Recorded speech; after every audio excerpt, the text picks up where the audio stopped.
Okay, mute చేసేది కూడా. Praise the Lord. దేవుని పరిశుద్ధ నామమునకు మహిమ కలుగును గాక. మన రక్షకుడును మన ప్రియుడైన యేసు ప్రభు దీవెనలు మీకు సమృద్ధిగా ఉండాలని హృదయపూర్వకంగా కోరుకుంటున్నాను.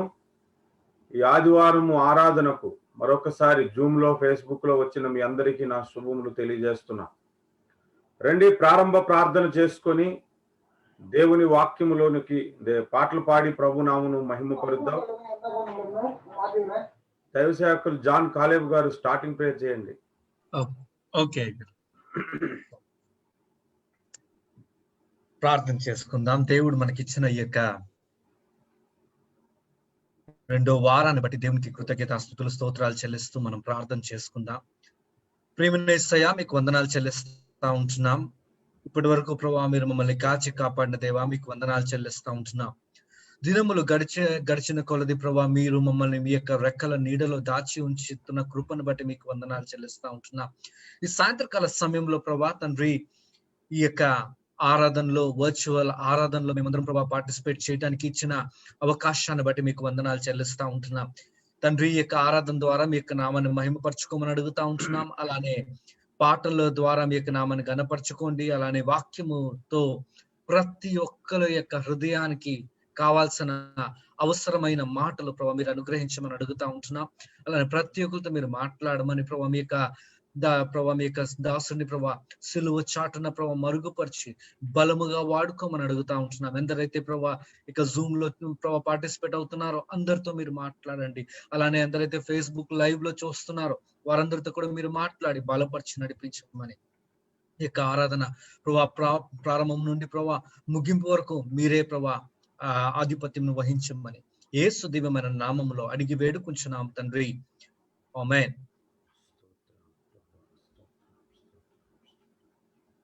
ఆమేన్, ఆమేన్. ఒక పాట పాడుకొని ప్రభు నామమును మహిమపరుద్దాం, పరిశుద్ధ దేవుడిని ఘనపరుద్దాం. అందరూ కూడా చక్కగా ప్రార్థించండి. ప్రభు మనకు సహాయం చేస్తే మనం మందిరంలోనే కూడుకునేలాగా మీరు ప్రార్థనలో జ్ఞాపకం చేసుకోరండి.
వలన ఎదియు ఆశింపకయే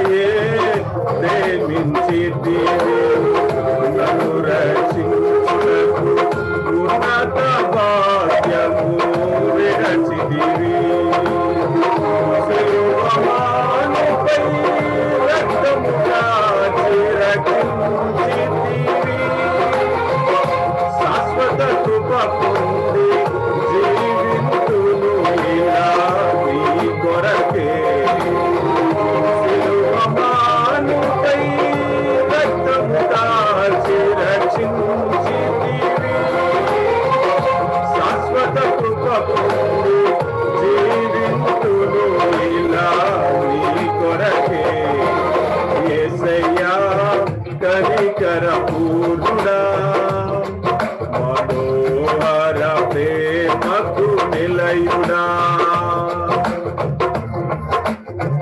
కనికర పూర్ణుడా మనోహర ప్రేమకు నిలయుడా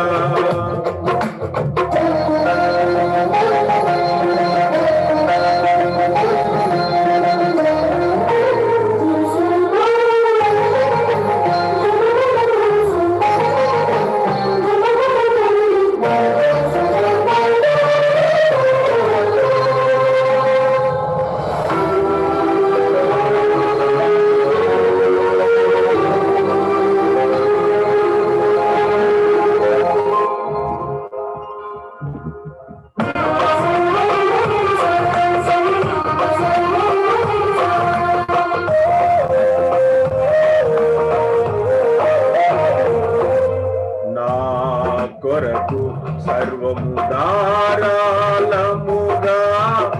దయచేయువాడవు దాహము తీర్చుటకు బండను చీల్చిన ఉపకారివి నా కొరకు సర్వము ధారాళముగా దయచేయువాడవు దాహము తీర్చుటకు బండను చీల్చిన ఉపకారివి అలసిన వారి ఆశను తృప్తి పరచితివి అనంత కృప పొంది ఆరాధింతును అనుక్షణము అలసిన వారి ఆశను తృప్తి పరచితివి అనంత కృప పొంది ఆరాధింతును అనుక్షణము యేసయ్యా కనికర పూర్ణుడా మనోహర ప్రేమకు నిలయుడా యేసయ్యా కనికర పూర్ణుడా మనోహర ప్రేమకు నిలయుడా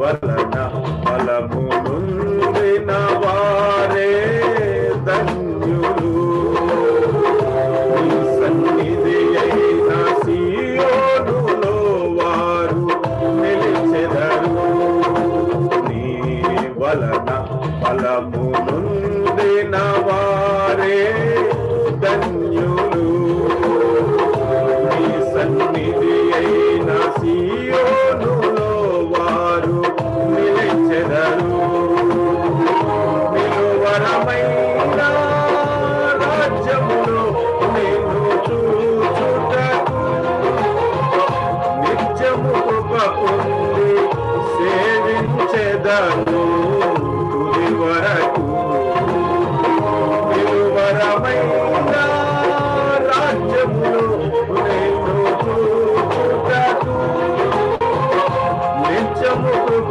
పొంది సేవించెదను యేసయ్యా కనికర పూర్ణుడా, మనోహర ప్రేమకు నిలయుడా. యేసయ్యా కనికర పూర్ణుడా, మనోహర ప్రేమకు నిలయుడా.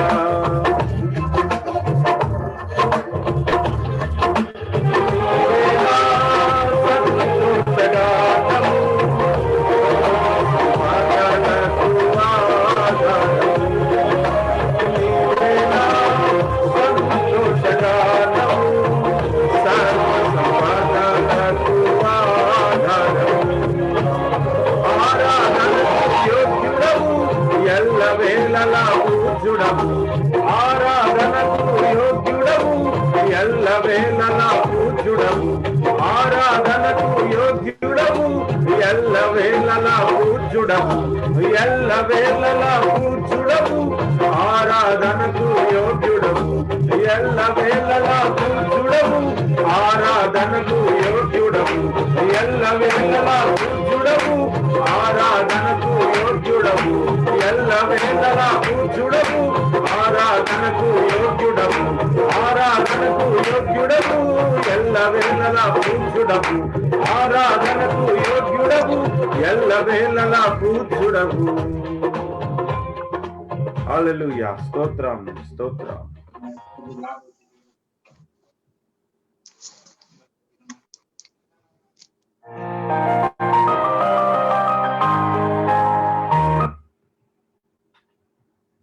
స్తోత్రం. హల్లెలూయా ప్రభువా.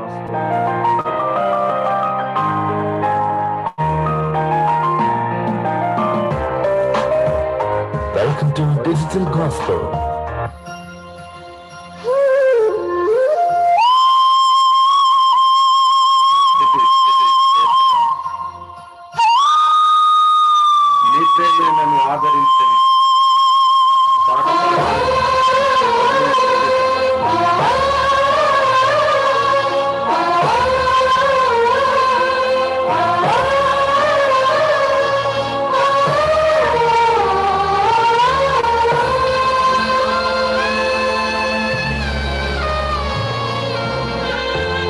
నీ ప్రేమే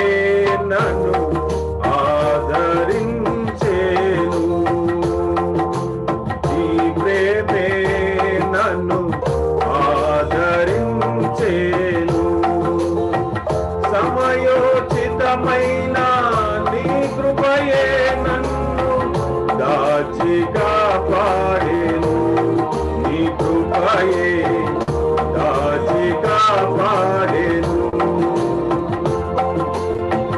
సమయోచితమైన నీ కృపయే నన్ను దాచి కాపాడెను. నీ కృపయే దాచి కాపాడెను.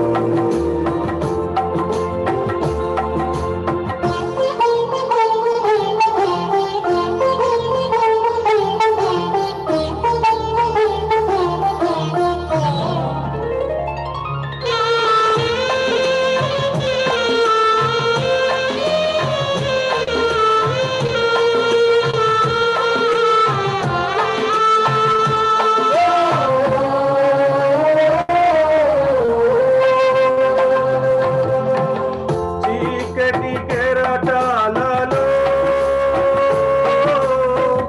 కృంగిన వేళలో ఉదయించెను నీ కృప నా ఎదలో. చెదరిన మనసే నూతనమాయన. ఉదయించెను నీ కృప నా ఎదలో. చెదరిన మనసే నూతనమాయన. మనుగడయే మరో మలుపు తిరిగేనా. మనుగడయే మరో మలుపు తిరిగేనా. నీ ప్రేమే నన్ను ఆదరించేను. నీ ప్రేమే నన్ను ఆదరించేను.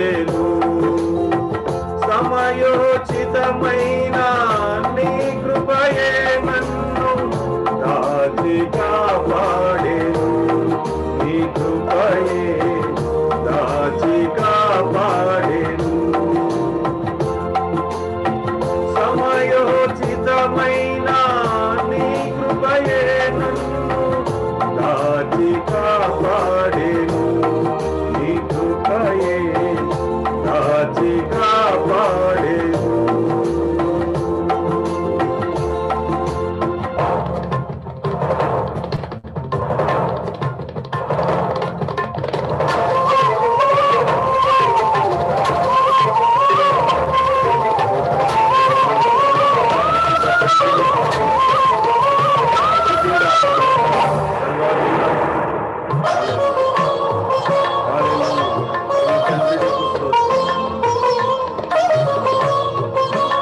సర్వోన్నతుడా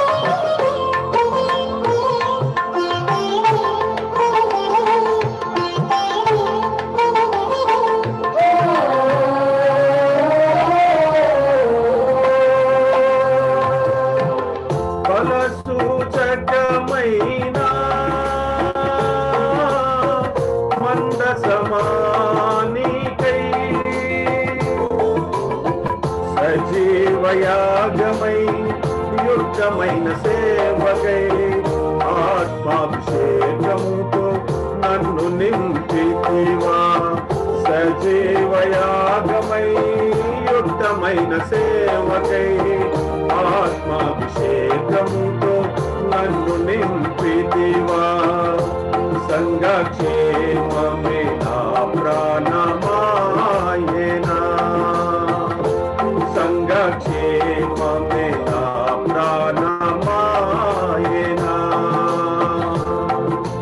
నీ ప్రేమే నన్ను ఆదరించేను నీ ప్రేమే నన్ను ఆదరించేను.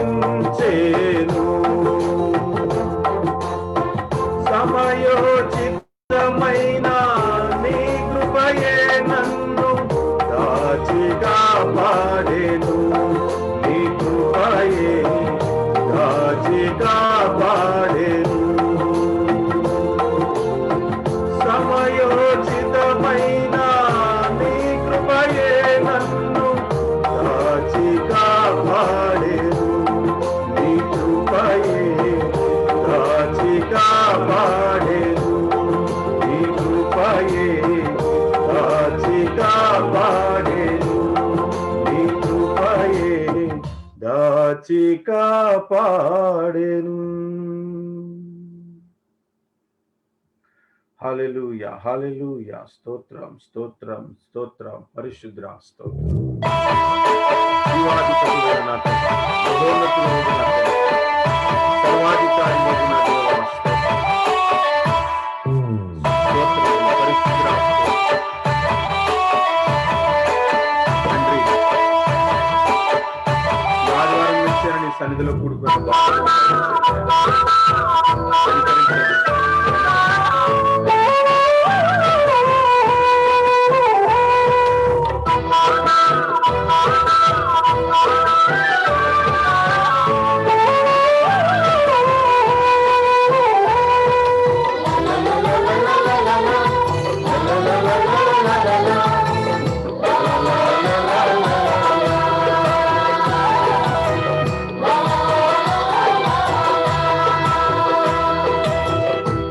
కన్నులవాడ నా ప్రాణ ప్రియుడా, తెరుగుము నా కన్నులు నిన్ను చూచునట్లు. యువ కన్నులవాడ నా ప్రాణ ప్రియుడా, తెరుగుము నా కన్నులు నిన్ను చూచునట్లు. ఆదియు అంతము లేనివాడా, ఆదియు అంతము లేనివాడా, తెరుగుము నా కన్నులు నిన్ను చూచునట్లు. తెరుగుము నా కన్నులు నిన్ను చూచునట్లు. యువ కన్నులవాడ నా ప్రాణ ప్రియుడా, తెరుగుము నా కన్నులు నిన్ను చూచునట్లు. యువ కన్నులవాడ నా ప్రాణ ప్రియుడా, తెరుగుము నా కన్నులు నిన్ను చూచునట్లు.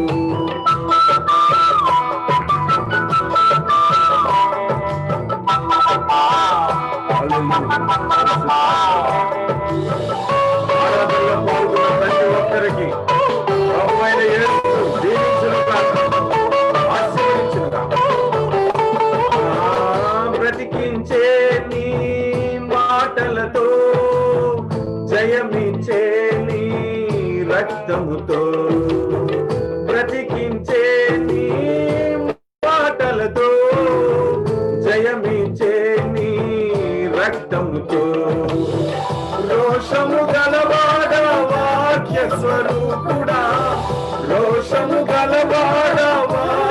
స్వరూపుడా ఆకర్షించుము నిను అనుసరించెదా, ఆకర్షించుము నిను అనుసరించెదా.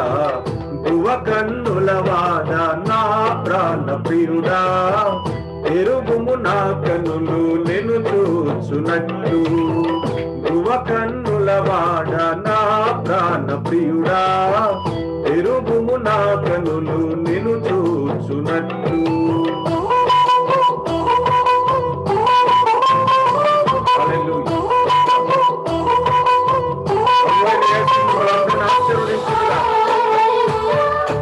ఆర్థికంగా ఆధ్యాత్మికంగా జీవించునుగా.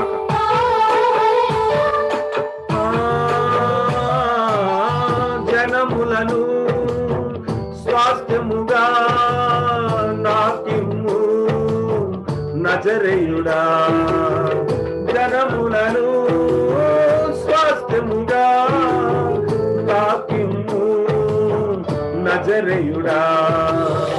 అతి పరిశుద్ధుడా అభిషేకనాథుడా, అతి పరిశుద్ధుడా అభిషేకనాథుడా, నింపుము నన్ను నీ రాజ్య వ్యాప్తికై, నింపుము నన్ను నీ రాజ్య వ్యాప్తికై.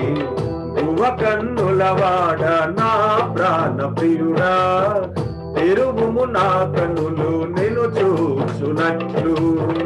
గువ కన్నులవాడ నా ప్రాణ ప్రియుడా, తెరుగుము నా కన్నులు నిన్ను చూచునట్లు.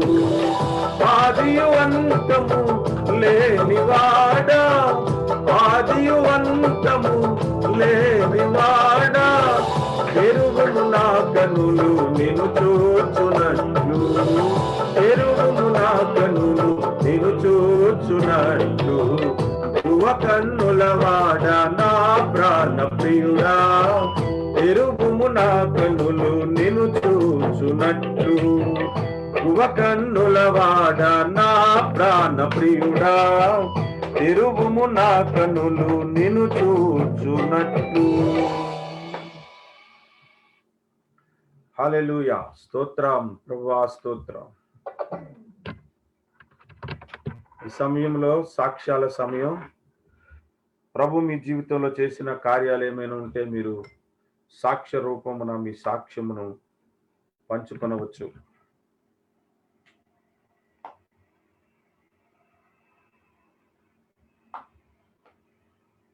ఎవరైనా సాక్ష్యం చెప్తారండి?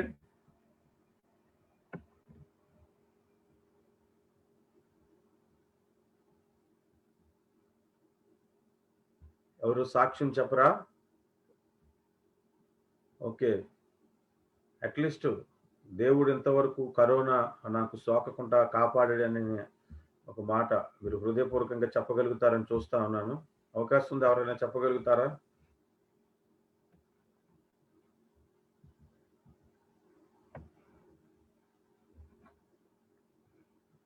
సరే, చర్చ్ ఒక సాక్ష్యాలు, చర్చ్ ఒక అనౌన్స్మెంట్స్ మీకు తెలియజేస్తాను. దయతో శ్రద్ధగా గమనించండి.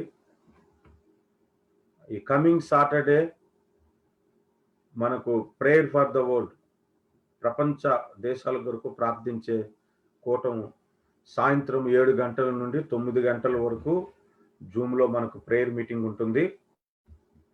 ఈ సాటర్డే కాస్త డిఫరెంట్గా మీకు ఉంటుంది ప్రేయర్స్, ఎందుకంటే చాలా వరకు కొన్ని ఎడిటింగ్లు చేసి మీరు ప్రార్థించటానికి అనుకూలంగా ఉండేటట్లుగా తెలుగులో ఇంగ్లీష్లో కూడా టైప్ చేసి తీసుకొచ్చాం. కనుక ప్రతి ఒక్కరూ తప్పకుండా మీరు జూమ్లో జాయిన్ కండి, ప్రార్థించండి, దేశం కొరకు ప్రార్థించండి. దేశం కొరకు మీరు ప్రార్థించటం వలన ఎక్కడైనా రక్షణ పొందే వాళ్ళు ఉంటే మీ ప్రార్థనను దేవుడు ఆధారం చేసుకొని పరలోకంలో సువార్త చెప్పినంత ఆశీర్వాదం మీరు పొందుకుంటారు. అలాగే వచ్చే ఆదివారం ఇదే ప్రకారంగా మనకు జూమ్లో మీటింగ్ ఉంటుంది. ప్రభు చిత్తం అయితే నేను మరొకసారి చర్చి వాళ్ళని అడుగుతాను, ఈ ఆదివారం ఏమైనా మనం ఆరాధన చేసుకోవటానికి కుదురుతుందేమో, మరి ఎలా ఉంటుందో తెలీదు. ప్రార్థించండి, ప్రార్థనలో దేవుని దగ్గర పోరాడండి. మరలా యథావిధిగా దేవుని సన్నిధిలో మనం 30-40 మంది కూడా కూడుకొని ప్రార్థించుకునేలాగన దేవుడు సహాయం చేయలాగన ప్రార్థనలో జ్ఞాపకం చేసుకునండి. ఈ ఫ్రైడే ప్రత్యేకంగా ఒక వర్తమానము ఫేస్బుక్ లైవ్ లో ఉంటుంది. వేరే దైవ సేవకులు వాక్య పరిచర్య చేస్తారు. ఇంకా ఎవరన్నది తెలియదు కానీ ఎవ్రీ ఫ్రైడే ఒక పాస్టర్ గారికి నేను మన ఫేస్బుక్ పేజ్ లో వాక్య పరిచయం చేయడానికి ఇన్విటేషన్ ఇవ్వాలని తలంచి లాస్ట్ ఫ్రైడే నుంచి ప్రారంభించాను. కనుక ఈ వీక్ కూడా ఒకరు ఖచ్చితంగా ఒక ప్రత్యేకమైన దైవ సేవకులు ఉంటారు. కనుక అందరూ కూడా అవకాశం ఉన్న వాళ్ళందరూ ఫేస్బుక్ పేజ్లో వర్తమానమును వినండి, దేవుని దీవెనలు పొందండి. ఇంకా ఏమి సాక్ష్యాలు కనుక మీకు ఏమి లేకపోతే ఒకరిద్దరం ప్రార్థన చేసుకొని దేవుని వాక్యములోనికి మనం వెళ్దాం. ఒకరు ప్రార్థన చేయండి. ఒకరు మీలో ప్రేరేపించబడిన వారు ఎవరైనా సరే ఒకరు ప్రార్థన చేయటానికి ముందుకు రండి.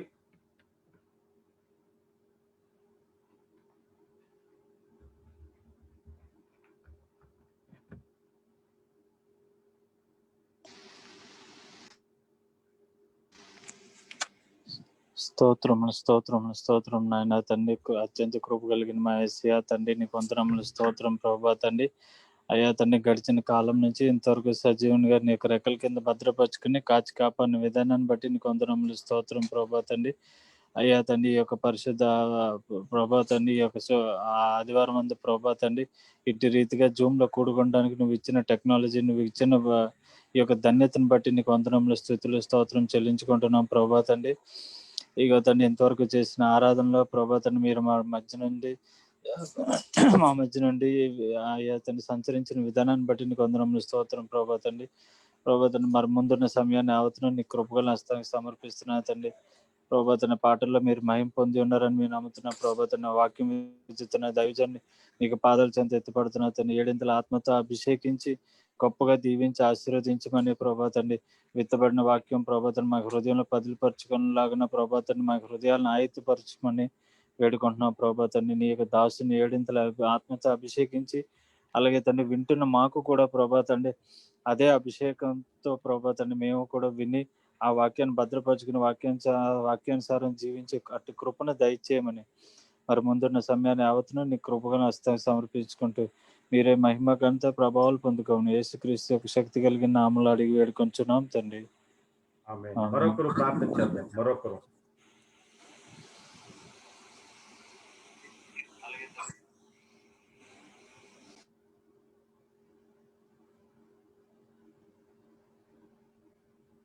మరొకరు ప్రార్థన చేయటానికి ఎవరైనా ముందుకు వచ్చి ట్రై చేయండి.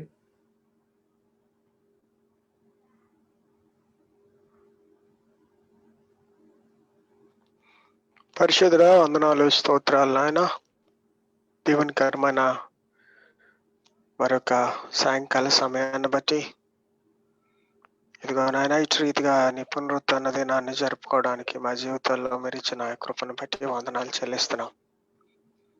ఇంతవరకు మీ క్షేమకరమైన రెక్కల చోటున మా ప్రతి ఒక్కరిని భద్రపరిచి నాయన సజీవ లెక్కలో ఉంచి నాయన మీ ఆరాధనలో పాల్పంపులు పొందడానికి కృప చూపించారు. వందనాలు, స్తోత్రాలు నాయన. మీ కనికరాన్ని బట్టి, మీ ప్రేమను బట్టి, మీ కృపను బట్టి వందనాలు చెల్లిస్తున్నాం.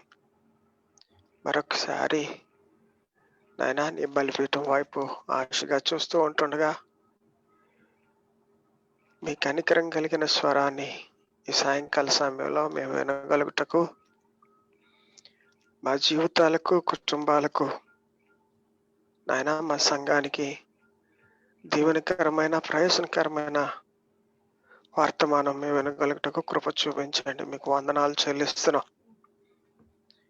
నీ దాసుడిని మరుగు చేసుకొని నాయన మీరే మా అందరితో మాట్లాడమని, మా అవసరతలు, మా స్థితిగతులు, మా మానసిక పరిస్థితి సమస్తం ఎరిగిన దేవుడు ప్రభువా, మీరే నీ మాటల ద్వారా మమ్మల్ని ఆదరించి బలపరిచి స్థిరపరచమని పురుకల్పమని వేడుకుంటూ నీ దాసుడిని నీ సిలువ చాటును మరుగుపరిచి నువ్వు నోటికి బోరుగా వాడుకొని మా అందరినీ పలకరించమని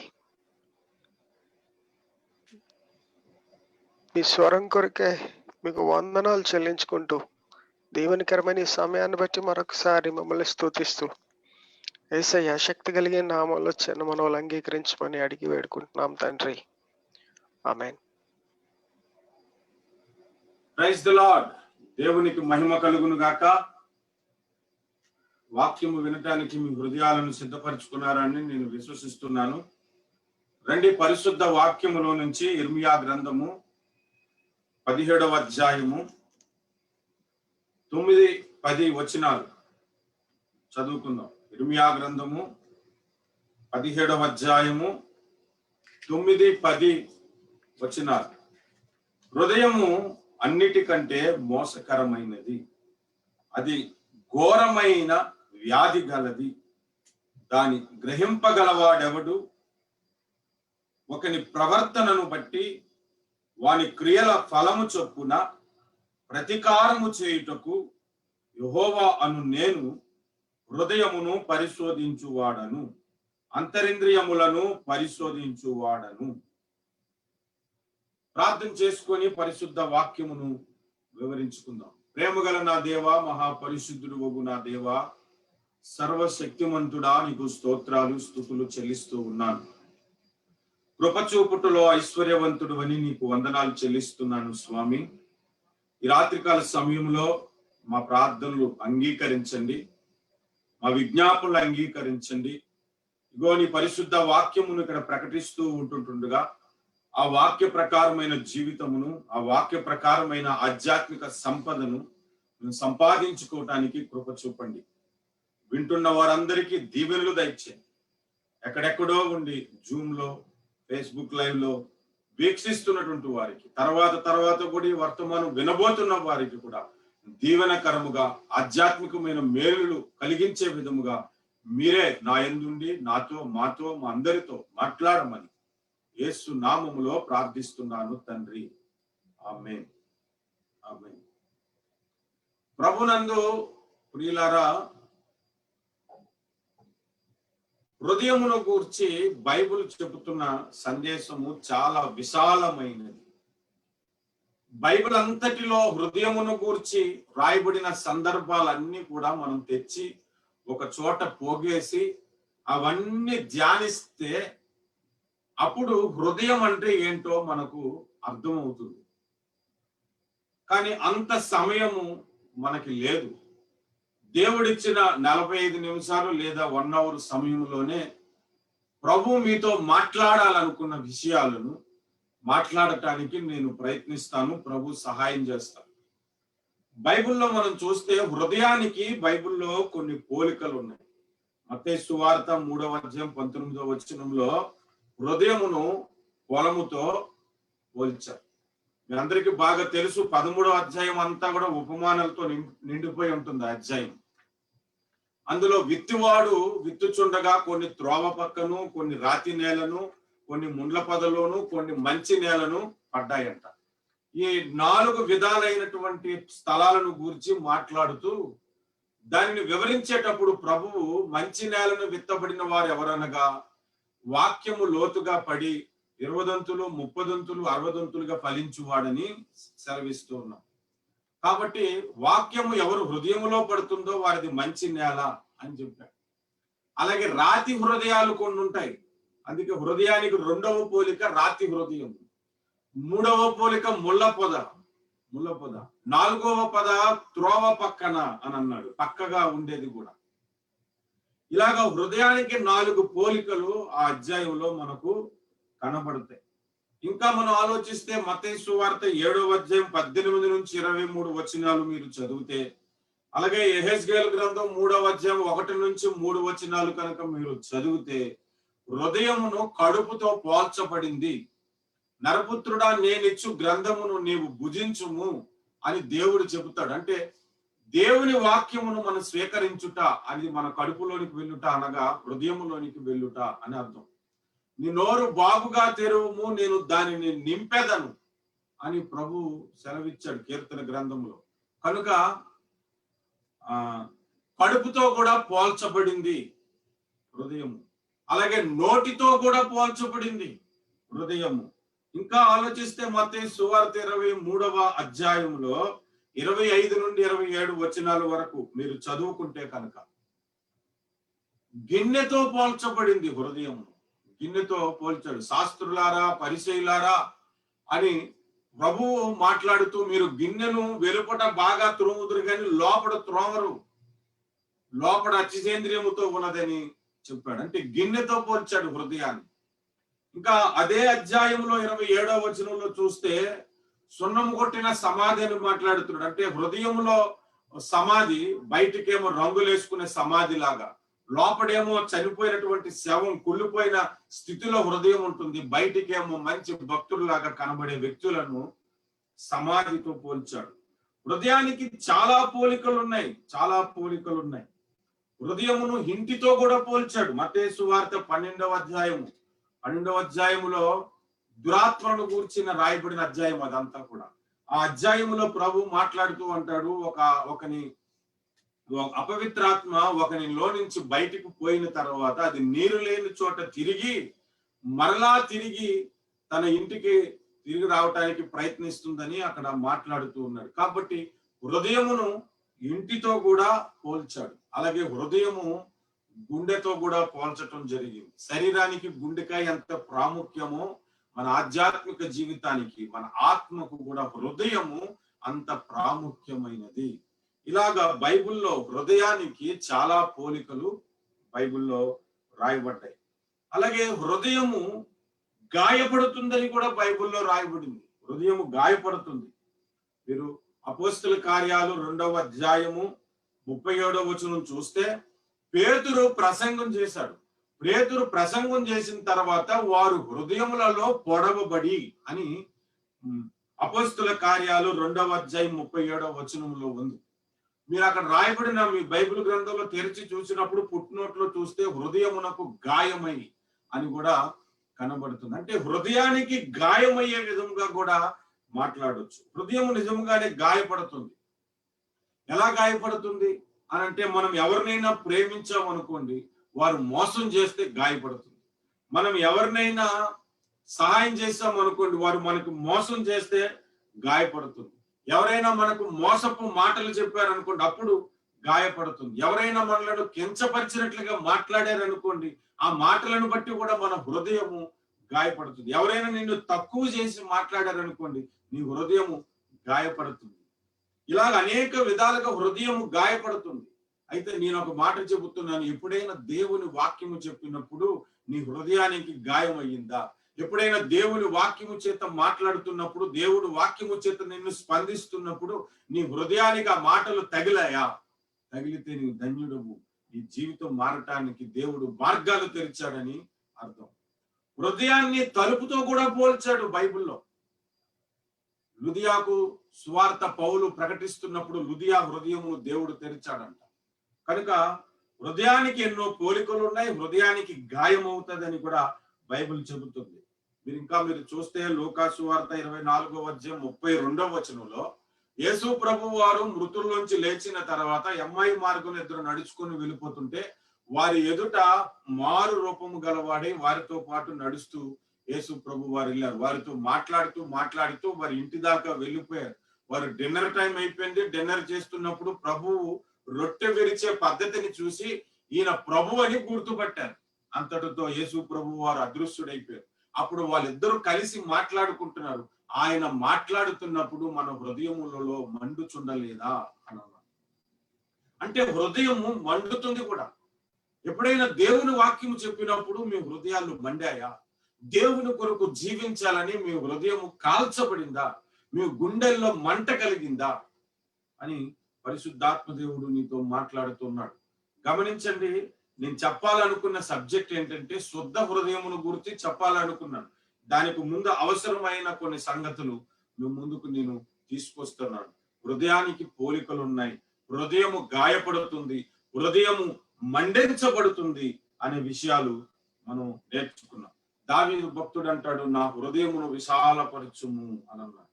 చూడండి, హృదయము ఎంతైనా విశాలపరచుకోవచ్చు. ఎంతైనా ఎన్నో సంగతులు అందులో మనము పెట్టుకోవచ్చు. హృదయమును విశాలపరచుము అని దావీదు ప్రార్థించాడు.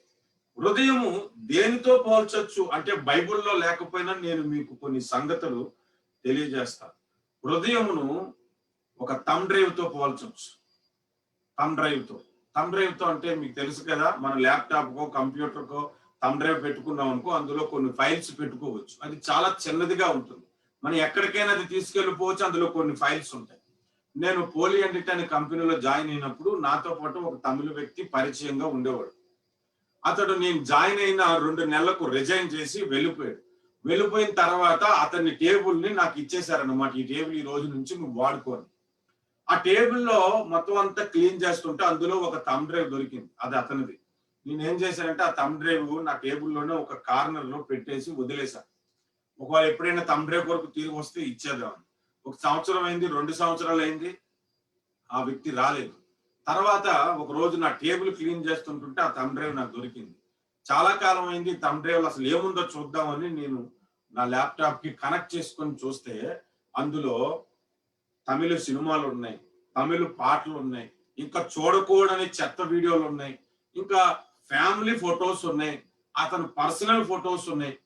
కొన్ని ఫొటోస్ నేను చూసినప్పుడు నాకు ఒక విషయం దొరికింది అక్కడ. ఏంటంటే వాళ్ళ ఫ్యామిలీ ఫొటోస్ లో వాళ్ళ వైఫ్ ని చూశాను. తర్వాత పర్సనల్ అని ఒక ఫోటో ఫోల్డర్ ఒకటి ఉంది. అందులో ఓపెన్ చేస్తే అతని లవర్ ఫోటో కూడా ఉంది. ఆ ఫోటో ఈ ఫోటో టాలీ చేసి చూస్తే లవర్ వేరు, భార్య వేరు. ఇలాగ చాలా సీక్రెట్స్ అందులో ఆ థంబ్ డ్రైవ్ లో ఆ వ్యక్తి పెట్టుకున్నాడు. మీరు గమనించండి, మన హృదయంలో కూడా ఎన్నో సీక్రెట్స్ ఉంటాయి. మన హృదయంలో కూడా రాజకీయాలు ఉంటాయి, మన హృదయంలో కూడా సినిమాలు ఉండొచ్చు, మన హృదయంలో ఫ్యామిలీ సమస్యలు ఉండొచ్చు. అనేకమైన వాటితో మన హృదయము నిండిపోతుంది. దేవుని వాక్యముతో కూడా నింపుకున్న వ్యక్తులు ఉంటారు.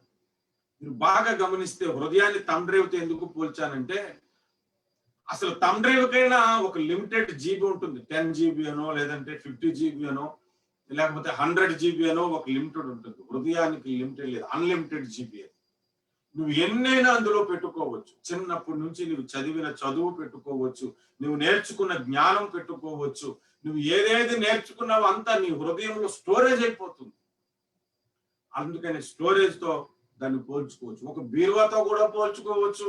బీరువాలో బట్టలు ఉంటాయి, చీరలు ఉంటాయి, నగలు ఉంటాయి, డబ్బు ఉంటాయి. అలాగే హృదయంలో కూడా మనకు డబ్బు మీద ఆశ ఉంటుంది, హృదయంలో బట్టల మీద కోరికలు ఉంటాయి, హృదయంలో అనేకమైన ఆలోచనల చేత మనము నింపబడుతూ ఉంటుంటాం. అయితే మానవుడి హృదయం వాస్తవంగా ఎలా ఉంటుంది అంటే, బైబిల్లో ఒక రెఫరెన్స్ మీకు నేను జ్ఞాపకం చేస్తాను. దయతో అవకాశం ఉంటే మీరు కూర్చున్న చోటే మీ బైబిల్ తెరిచి కూడా చూడొచ్చు. మార్కు సువార్త 7వ అధ్యాయము. మార్కు సువార్త 7వ అధ్యాయం. ఈ సంగతి కూడా చాలా సార్లు మనం ధ్యానం చేసుకున్నాం. యేసు ప్రభు శిష్యులు చేతులు కడుక్కోకుండా, కాళ్ళు కడుక్కోకుండా భోజనం చేసేశారు. భోజనం చేసేసారని అక్కడ ఉన్నటువంటి పరిసయ్యులు, శాస్త్రులు, మీ శిష్యులు కాళ్ళు చేతులు కడుక్కోరా అని యేసు ప్రభుని అడిగారన్నమాట. అడిగితే యేసు ప్రభు వారు ఆ సందర్భంలో చెప్పిన మాటలే, అందులో ఒక మాట 15వ వచనాన్ని నేను చదువుతున్నాను, చూడండి. 15వ వచనం. వెలుపల నుండి లోపలికి పోయి మనుషుని అపవిత్రుగా చేయగలిగినది ఏదియో లేదు గాని, లోపల నుండి బయలు వెళ్ళునవే మనుషుని అపవిత్రుడుగా చేయుననెను. తర్వాత జన సమూహం అంతా వెళ్ళిపోయిన తర్వాత శిష్యులు వచ్చి అడిగారు, ఈ మాటకు అర్థం ఏమిటి అని. ఈ మాట కూడా మీకు అర్థం కావట్లేదా అని చెప్పి యేసు ప్రభు వారు చెప్పారు. వెలుపల నుండి లోపలికి వెళ్ళినది అంటే మనం తినే ఆహారం, మనం ఏది తిన్నా సరే అది మన కడుపులోనికి వెళ్ళి తర్వాత బహిర్భూమిలోనికి వెళ్ళిపోవును. అంటే మనం టాయిలెట్కి వెళ్ళినప్పుడు అది పోతుంది. కానీ మనిషిని హృదయంలో నుంచి కొన్ని బయటకు వస్తాయి, అవి మనిషిని అపవిత్రపరచును అని చెప్పారు. మనిషిని హృదయంలోంచి బయటికి రావాలంటే ముందు మనిషిని హృదయంలో ఉండాలన్నమాట. మనిషి హృదయంలో ఏమున్నాయంటే 13 రకముల పాపములు ఉంటాయి, 13 రకముల చెత్త ఉంటుంది.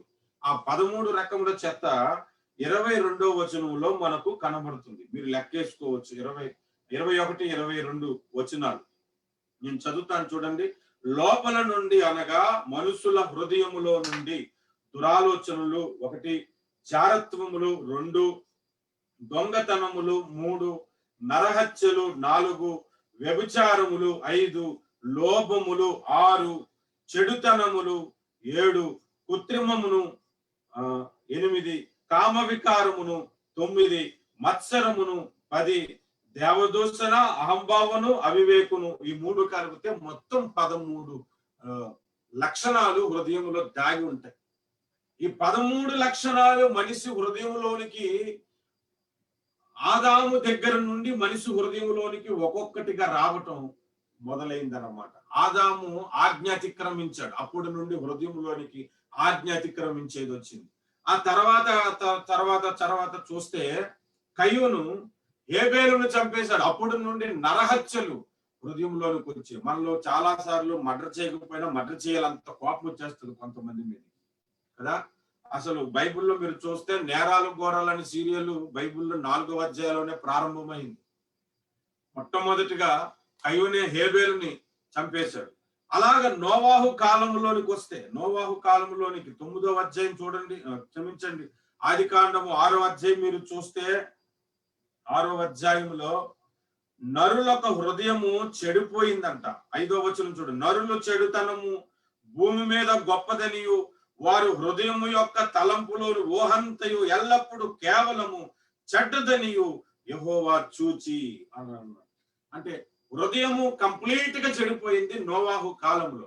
అప్పుడు నుండి పుడుతున్న ప్రతి ఒక్కరి హృదయంలో ఈ 13 రకాల పాపాలు ఉంటాయి. కామ వికారమును, వ్యభిచారమును, దొంగతనమును, నరహత్యలు, ఇవన్నీ కూడా మనుషుని హృదయంలో ఉండిపోయాయి. అంత భయంకరమైనది మనుషుని యొక్క హృదయం. మనం బయటికి ఎంత భక్తిపరులుగా కనిపించినా మన హృదయంలో ఆలోచనలు వేరు. మనం బయటికి ఎంత ప్రార్థనాపరులుగా ఉన్నా సరే మన హృదయంలో ఆ పాపములు ఆలోచనలు అంత భయంకరంగా ఉంటాయి.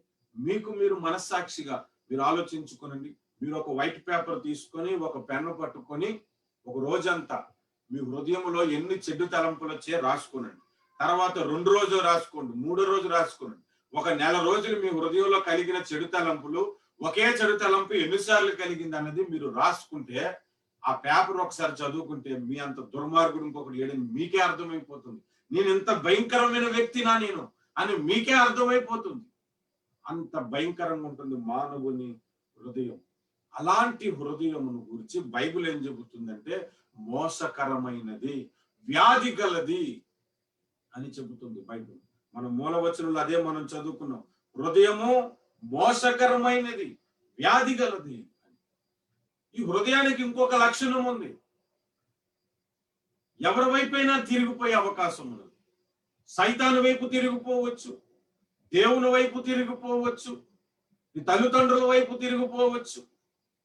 చాలా మందికి తెలియదు ఈ సంగతులు. బైబిల్లో మనం చూస్తే సొలొమోను 16,000 మంది స్త్రీలను పెళ్లి చేసుకున్నాడు.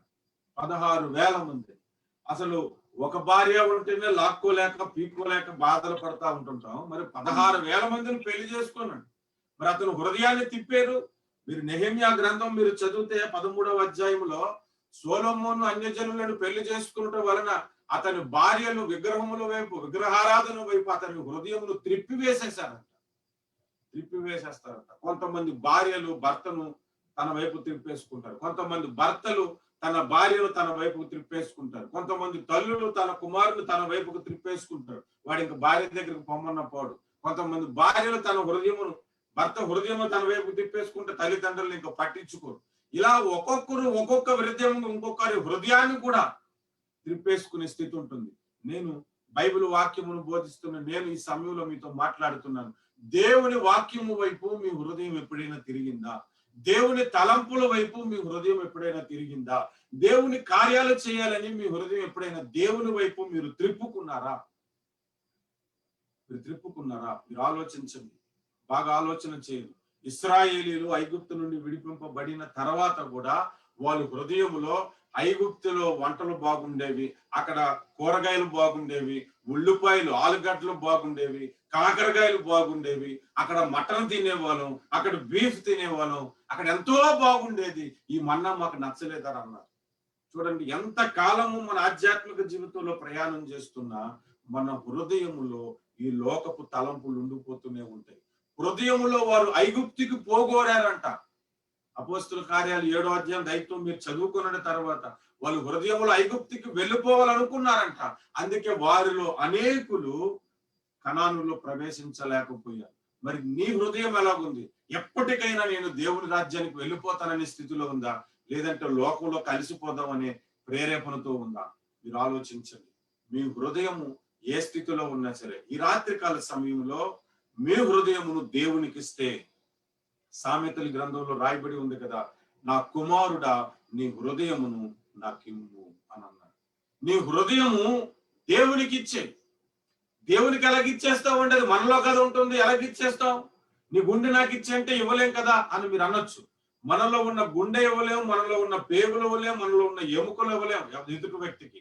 రక్తాన్ని అయితే ఇవ్వగలం, కానీ హృదయాన్ని ఇచ్చేయవచ్చు. ఎలా ఇచ్చేయవచ్చు అని అంటే బైబిల్లో ఆ మాట కూడా రాయబడి ఉంది. మత్తయి సువార్త 6వ అధ్యాయంలో నీ హృదయము ఎక్కడ ఉండును, నీ ధనం ఎక్కడ ఉండునో నీ హృదయం అక్కడ ఉండును అనే మాట మనకు కనబడుతుంది. కొంతమందికి బాగా డబ్బు అంటే ఇష్టం అనుకోండి, వాళ్ళ డబ్బు బ్యాంక్ లాకర్ లో ఉంటే బ్యాంక్ మీద ఉంటుంది.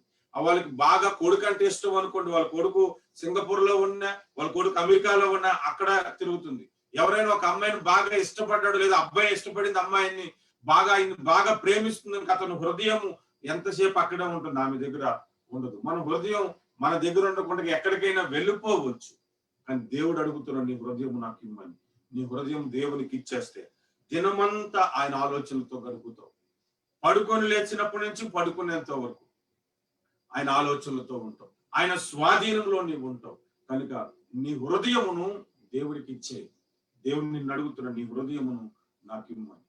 అయితే మీకు ఒక విషయాన్ని చెప్పనా, దేవునికి మన హృదయం ఇచ్చేసినా కూడా మన హృదయములో పరిశుద్ధత అనేది ఉండదు. చాలా మందికి ఉండదు.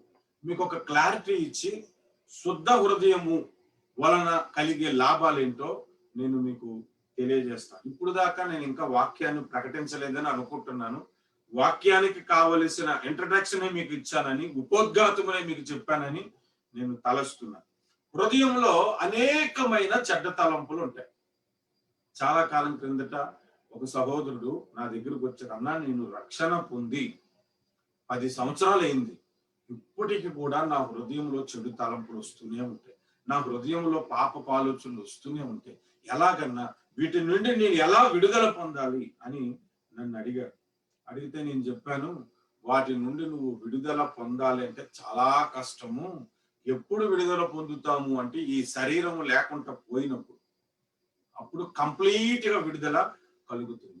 మరి ఎలాగన్నా మనం బ్రతికినంత కాలం ఇదే స్థితిలోనే బ్రతకాలా అని అడిగాడు. అడిగితే నేను చెప్పాను, క్రైస్తవుడి పరిశుద్ధత ఏంటో తెలుసా? హృదయంలో ఆలోచన ఉన్న అది దేహము ద్వారా జరగకూడదు.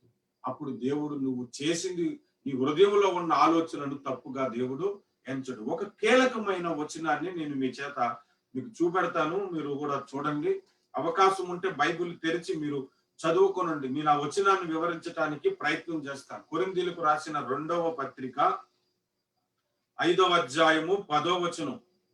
2వ పత్రిక 5వ అధ్యాయము 10వ వచనం. ఎందుకనగా తాను జరిగించిన క్రియల చొప్పున అవి మంచివైనను సరే చెడ్డవైనను సరే దేహముతో జరిగించు వాటి ఫలమును ప్రతివాడును పొందునట్లు మనందరమును క్రీస్తు న్యాయపీఠము ఎదుట ప్రత్యక్షము కావలేము. ఈ వచనం ఏంటో తెలుసా? మనమందరము ఒక రోజు క్రీస్తు న్యాయపీఠము ఎదుట ప్రత్యక్షము కావలసిన దినము ఒకటి ఉన్నది. న్యాయపీఠము అంటే తీర్పు దినము. క్రీస్తు మనకు న్యాయము తీర్చే దినం ఒకటి ఉన్నది. ఆ జడ్జిమెంట్ దినమున మనమందరము ఆయన ఎదుట ప్రత్యక్షమవుతాం. ఆయన ఎదుట మనందరం నిలుచుంటాం. ఏ ఒక్కరు కూడా తప్పించుకునే అవకాశం లేదు. అప్పుడు దేవుడు అంట తీర్పు తీరుస్తాడంట.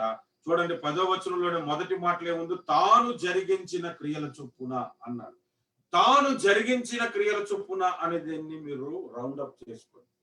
జరిగించిన క్రియల చొప్పున. క్రియ అంటే హృదయంలో నేను ఒకటి అనుకున్నాను, కానీ అది బయటికి చేయలేదు అనుకోండి, అది క్రియ కాదు. అయితే దేవుడు క్రియనే అడుగుతాడు, హృదయంలో అనుకున్న దాన్ని అడగడు. తర్వాత అవి మంచివైనను సరే చెడ్డవైనను సరే అన్నాడు. నువ్వు మంచి పనులు చేయాలని హృదయంలో అనుకున్నావు, బయటికి మంచి పనులు చేసావు అనుకో, దాని ప్రతిఫలం, దానికి సంబంధించిన గిఫ్ట్స్ నువ్వు పొందుకుంటావు.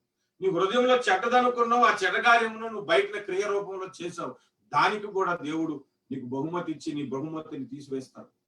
లేనిపోని శిక్షలకు నువ్వు గురవుతావు.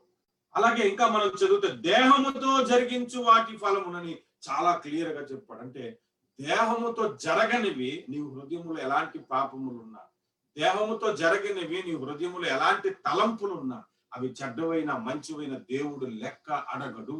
కానీ దేహముతో జరిగితే మాత్రం దేవుడికి నువ్వు లెక్క అప్పగించుకోవాలి. ఈ పరిశుద్ధతను నీవు మెయింటైన్ చేస్తే పరలోక రాజ్యంలో అడుగు పెడతావు. కానీ పరలోక రాజ్యంలో అడుగు పెట్టడానికి ముందే నీ హృదయమును కూడా నీవు శుద్ధి చేసుకుంటే, పరలోక రాజ్యంలో నువ్వు అడుగు పెట్టడానికి ముందే నీ హృదయాన్ని కూడా యేసు రక్తము చేత నీవు కడుగుకుంటే, దేవుని వాక్యము చేత నీవు కడుగుకుంటే, విశ్వాసమును బట్టి నీ హృదయాన్ని శుద్ధి చేసుకుంటే నీకు కొన్ని ఆశీర్వాదాలు కలుగుతాయి. ఏంటి ఆశీర్వాదాలు అంటే, మొట్టమొదటి విషయాన్ని మీకు నేను చూపెడతాను. మీరు కనుక మీ హృదయాన్ని శుద్ధి చేసుకుంటే మీకు కలిగే మొట్టమొదటి ఆశీర్వాదము 51వ కీర్తన 10వ వచనం. 51వ కీర్తన 10వ వచనం 10 నుండి 12 వరకు చదవాలి. నేను చదువుతాను, మీరు చూడండి. దేవా, నా యందు శుద్ధ హృదయమును కలుగు చేయుము, నా అంతరంగములో స్థిరమైన మనస్సును నూతనముగా పుట్టించు. నీ సన్నిధిలో నుండి నన్ను త్రోసివేయకుము, నీ పరిశుద్ధాత్మను నా యొద్ద నుండి తీసివేయకుము. నీ రక్షణానందము నాకు మరలా పుట్టించును. చూడండి, దేవా నా యందు శుద్ధ హృదయమును కలుగు చేయుము అని దావీదు ప్రార్థిస్తున్నాడు. ఎప్పుడు ఈ ప్రార్థన చేశాడు అంటే, దావీదు బత్షెబ విషయంలో తప్పు చేసి ఉరియాను చంపించేసిన తరువాత ఈ ప్రార్థన చేశాడు. దేవా నన్ను శుద్ధి చేయి, నన్ను పరిశుద్ధపరచు, హిస్సోపుతో కడుగు అని ప్రార్థిస్తూ 10వ వచనంలో అంటున్నాడు, నా యందు శుద్ధ హృదయమును కలుగు చేయము అన్నాడు. అంటే అర్థం ఏంటో తెలుసా? అతని హృదయం అప్పటికి శుద్ధి చేయబడలేదు. శుద్ధ హృదయమును కలుగు చేయుము అని అడిగాడు. అలా అడుగుతూ చెప్తున్న మాట 12వ వచనంలో, నీ రక్షణానందమును నాకు మరలా పుట్టించుము అని అన్నాడు. అంటే శుద్ధ హృదయము లేకపోతే రక్షణ ఆనందము నీకు ఉండదు. శుద్ధ హృదయము నీవు కలిగి ఉంటే నీకు రక్షణానందం ఉంటుంది. రక్షణానందం.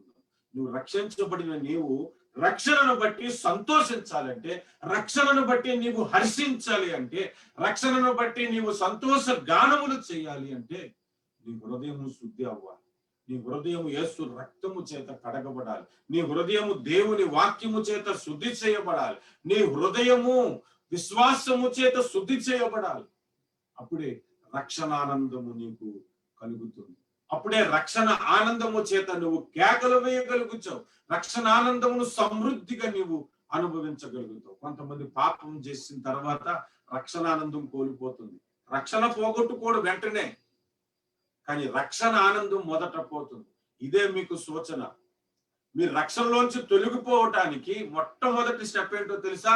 మీరు ఎప్పుడైనా పాపం చేసినప్పుడు మీలో రక్షణానందము మొదటిగా తొలగిపోతుంది. తొలగిపోయిన పరిశుద్ధాత్ముడు నీలో నుంచి వెళ్ళిపోడు. అందుకే దావీదు అన్నాడు, నీ పరిశుద్ధాత్మను నా యొద్ద నుండి తీసివేయకుము అన్నాడు. పరిశుద్ధాత్ముడు నీలోనే ఉంటాడు, కానీ రక్షణానందము తొలగిపోతుంది. మీరు ఆలోచించండి, ఎప్పుడైనా మీరు పాపంలో పడిపోతే, ఎప్పుడైనా పొరపాటు చేస్తే, ఎప్పుడైనా తప్పు చేశానని మీ హృదయానికి అనిపించినప్పుడు ఆ రోజు రక్షణానందం ఉండదు.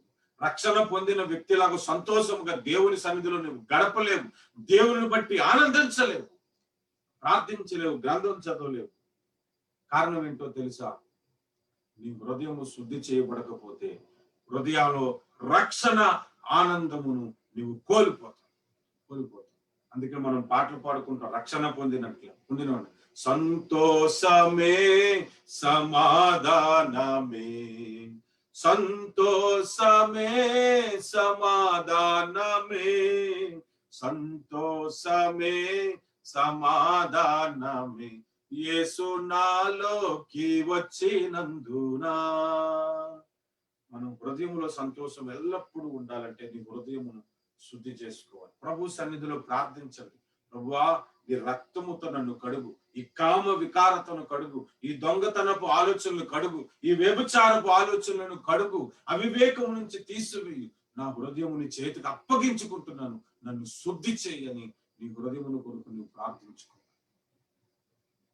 నీ హృదయములో శుద్ధి అవుతే నీ దేహముతో పాపము చేయు. అందుకే బైబిల్ గ్రంథంలో రాయబడి ఉంది కదా, హృదయము నిండిన దాన్ని బట్టి నోరు మాట్లాడు. నీ హృదయంలో పాపము చేత నింపుకున్నావు అనుకో, పాపమే వస్తుంది. నీ హృదయంలో బూతుల చేత నింపుకున్నావు అనుకో, నువ్వు మాట్లాడినప్పుడు బూతులే వస్తాయి. నువ్వు హృదయంలో సినిమా పాటల చేత నింపుకున్నావు అనుకో, నువ్వు పాటలు పాడుతున్నప్పుడు సినిమా పాటలు కూడా వచ్చేస్తాయి.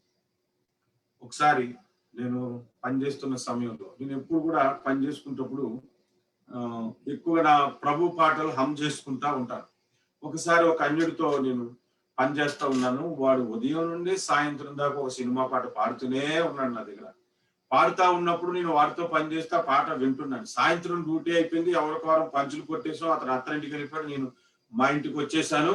నేను బయలుదేరి నా ఇంటికి వస్తున్నప్పుడు అతను వెళ్ళిపోయాడు, కానీ అతని పాట నాలో నుంచి బయటకు వస్తుంది.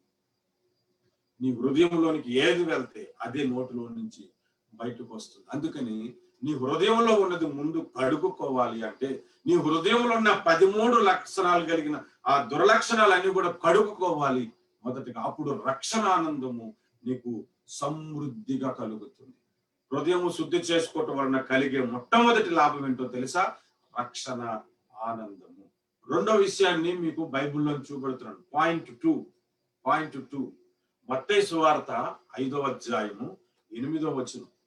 మత్తయి సువార్త 5వ అధ్యాయము 8వ వచనంలో, హృదయ శుద్ధి గలవారు ధన్యులు, వారు దేవుని చూచెదరు అన్నారు.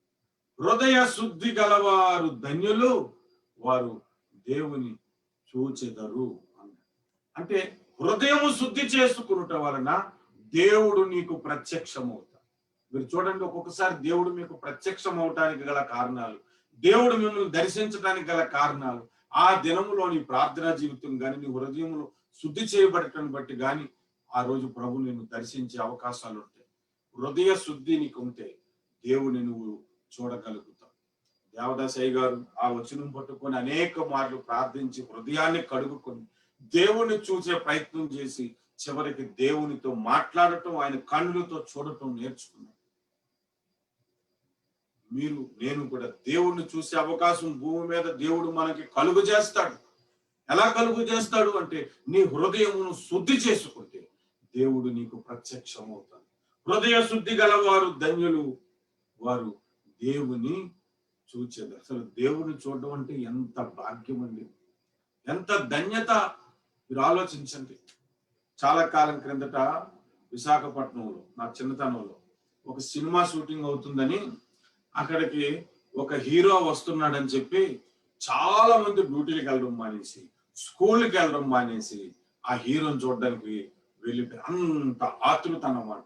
మరి ప్రభు నమ్ముకున్న మనము, ప్రభు పిల్లలైన మనము, ఆయన రక్తము చేత కడగబడిన మనము, ఆయన మందిరానికి ప్రతి ఆదివారం వస్తున్న మనము, ఆయన మాటలు వింటున్న మనము, ఆయన్ని చూడాలనే హృదయం కోరిక నీకుంటే, ఆయన్ను చూడాలనే ఆలోచన నీకుంటే, నీ హృదయమును శుద్ధి చేసుకుని, నీ హృదయమును శుద్ధి చేసుకుని హృదయాన్ని కడుక్కో. యేసు రక్తము చేత కడుక్కో. ప్రభు సన్నిధిలో గోచాడు, ప్రభువా నీ రక్తముతో నన్ను కడుగు, నీ పరిశుద్ధ రక్తముతో నన్ను శుద్ధి చేయి అని ప్రార్థించు. అప్పుడు దేవుణ్ణి చూసే భాగ్యము మనకు దొరుకుతుంది. పాయింట్ 1 ఏం చెప్పాను? హృదయము శుద్ధి చేసుకున్నట వలన రక్షణానందమును నీవు కలిగి ఉంటావు. పాయింట్ 2 ఏం చెబుతున్నాను తెలుసా? హృదయము శుద్ధి చేసుకున్నట వలన నీవు దేవుణ్ణి చూడగలుగుతావు. పాయింట్ 3 కొద్దాం. పాయింట్ 3, 24వ కీర్తన, 24వ కీర్తన. అయితే చూడండి, 24వ కీర్తన 3వ వచనం. యెహోవా పర్వతమునకు ఎక్కదగిన వాడెవడు? ఆయన పరిశుద్ధ స్థలములో నిలవదగిన వాడెవడు? వ్యర్థమైన దాని యందు మనసు పెట్టకయు, కపటముగా ప్రమాణము చేయకయు, నిర్దోషమైన చేతులను శుద్ధమైన హృదయమును కలిగి ఉండువాడే. చూడండి, ఇక్కడ ప్రశ్నలు ఉన్నాయి, జవాబు కూడా ఉంది. ప్రశ్న ఏంటంటే, యెహోవా పర్వతమునకు ఎక్కదగిన వాడెవడు? ఆయన పరిశుద్ధ స్థలములో నిలవదగిన వాడెవడు? 2 ప్రశ్నలు. దానికి సమాధానం 4వ వచనంలో ఉంది. వ్యర్థమైన దాని యందు మనసు పెట్టకయు, కపటముగా ప్రమాణము చేయకయు, నిర్దోషమైన చేతులను శుద్ధమైన హృదయమును కలిగి ఉండువాడే. అంటే 4 చేయాలి. 1, వ్యర్థమైన దాని యందు మనసు పెట్టకూడదు. 2, కపటముగా ప్రమాణము చేయకూడదు. 3, నిర్దోషమైన చేతులు కలిగి ఉండకూడదు. అప్పుడు నిర్దోషమైన చేతులు కలిగి ఉండకూడదు. 3 విషయాలు కలిగి ఉంటే శుద్ధమైన హృదయము కలిగి ఉండేవాడు అంట. 4వది శుద్ధమైన హృదయము కలిగి ఉండాలి. అప్పుడు మనము యెహోవా పర్వతమునకు ఎక్కగలుగుతాం.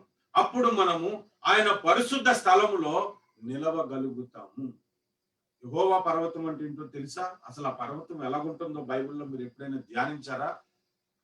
యెహోవాకు ఒక పర్వతం ఉన్నది. భూమి మీద కాదు, పరలోకము. ఆ పర్వతం మీదకి ఎవరైనా ఎక్కాలంటే చాలా కష్టము. ఒకప్పుడు లూసిఫర్ ఆ పర్వతం మీద ఉండేవాడు. కాలుతున్న రాళ్ళ మధ్యన యెహోవా పర్వతం మీద నీ ఉంటివి అని యెహెజ్కేలు గ్రంథం 28వ అధ్యాయంలో రాయబడి ఉంది. ఆ పర్వతం మీదే దేవుని అత్యున్నత సింహాసనం ఉన్నది. ఆ పర్వతం మీద 24 పెద్దలు ఉన్నారు. ఆ పర్వతము దేవుని సభా పర్వతం అని కూడా పిలువబడుతుంది. దేవుని సభా పర్వతము అని యెషయా గ్రంథం 14వ అధ్యాయంలో రాయబడి ఉంది. దేవునికి ఒక పర్వతం ఉన్నది పరలోకములో. అది పరలోకంలో ఉన్నత స్థానం అంట. అంటే అక్కడే దేవుని సింహాసనం ఉన్నది. ఆ సింహాసనమును నీవు చేరాలి అంటే, ఆయన ఎదుట నీవు నిలబడాలి అంటే, ఆ పర్వతం మీదకి నువ్వు ఎక్కాలి అంటే నీ హృదయం శుద్ధిగా ఉండాలి. హృదయ శుద్ధి గలవాడే అన్నాడు. శుద్ధమైన హృదయము కలిగి ఉండువాడే ఆ పర్వతమును ఎక్కగలుగుతాడు.